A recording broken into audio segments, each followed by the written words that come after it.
Now, CCN has learned that a student paid by school board candidate Sean Baggett has been charged with making death threats in a voicemail to potential voters and possibly making derogatory statements about gays in the phone call to a gay Northwest Pasadena couple. Stephen LaPera says he called police after he heard the voicemail message and that the caller was charged with making death threats and that the case could even be elevated to a hate crime.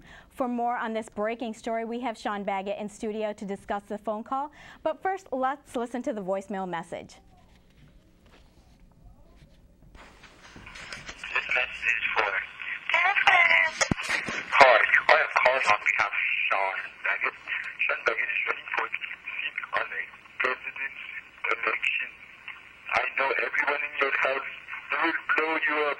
I will blow up your dearest friend, Mark Dalton. I will kill you. Hi, Sean. Thanks for being here. Hello. Had you heard that message before? Yes, from a detective in Pasadena early in February. And what was your reaction to it? First of all, I'd like to apologize to the couple that received the disturbing and crank call from a student phone bank volunteer.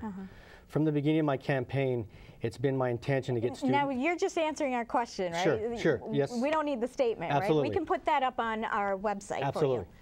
It's been my intention to get student volunteers active and involved in the process. Okay. Right. Okay. So when was this message left? It was in early February. Okay. And who was the student and why did you hire him? You know, actually he was a student volunteer, and as we speak, I have student volunteers in Muir High School being supervised by the PTA parents there of John Muir. So I've taken value in my campaign to have student volunteers phone banking, giving them an opportunity to speak, work on the communication skills, and be involved in their civic duty. So I've had dozens of student volunteers. Okay. Now, I mean, that's a really great intention. Now, Stephen LaPera, who gave us the voicemail, said that it might have been bad judgment since the student wasn't even part of the district. Do you agree with that?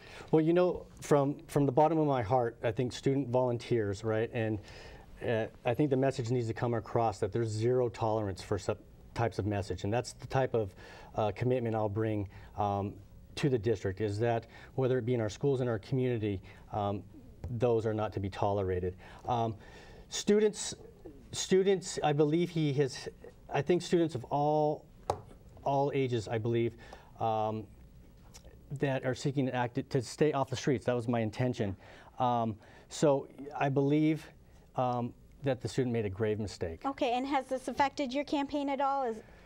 Well, you know, I think I think that bringing the message of zero tolerance, whether, you know, it's unfortunate, and I think, you know, from the bottom of my heart, involving student volunteers is an important part of the campaign. Absolutely, absolutely. Yeah. And, you know, I mean, it seems like it was, you had the right intention. Sure. It just, you know, didn't go the right way. This might be elevated to a hate crime. You know, Stephen LaPera had said that he doesn't necessarily think that this, you know, that this was politically motivated in any way. Just wanted the voters to know what was happening. Sure, absolutely. But we do appreciate you coming out here and discussing this, and you know, good luck to you in the race. Thank you. Okay, thank you.